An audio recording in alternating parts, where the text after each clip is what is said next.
Hey there, thanks for joining again. It is fairly late in the evening, and this is the last of my aquariums that shuts off. Uh, but being that this is a dark tank in a bright room with a lot of windows, double doors, stuff like that, TVs, other aquariums all over the place. Anyway, sorry for jumping around. This is like the real time of day that I can actually shoot into this aquarium and see what's going on.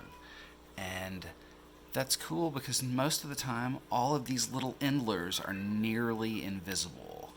But in fact, there are probably close to 30 of them hiding in this tank, here, there, and everywhere. There are also a few glowlight tetras and Corydoras, which are also breeding. But there are not nearly as many Corys as there are Endlers. And this tank, I recently divided these Amazon swords. That's two there, one hiding back there, one sitting up here. They're probably going to be receiving some root tabs very shortly. And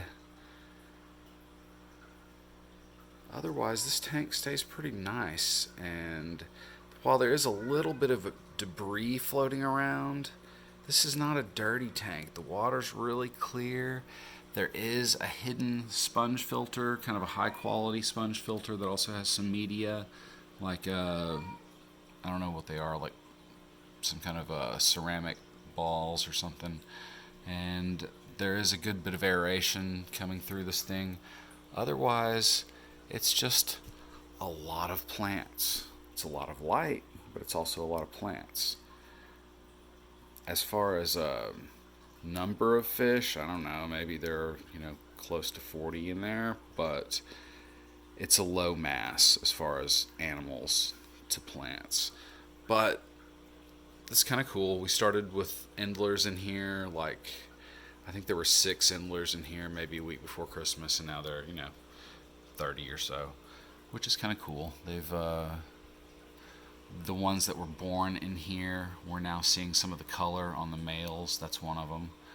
And they're just kind of interesting little guys. And let's see, here's one of the mothers. There are 2 females that are pregnant in here right now. And that's just how things ended up. So thanks for checking. I'll show some updates on other tanks soon. And this is my main tank. It's evolved a lot over the years. It used to be an angel breeding tank, and that's kind of why the Corys are still in there, is because they were in here just in a dark angel breeding tank, and that's how it happened. But it evolved into some live bearer stuff, and then once we discovered endlers, we tried to separate all the guppies from the endlers, and this is an endler tank, and it's cool. I dig it. It's probably my favorite aquarium. Thanks for joining, and I hope you have a good evening.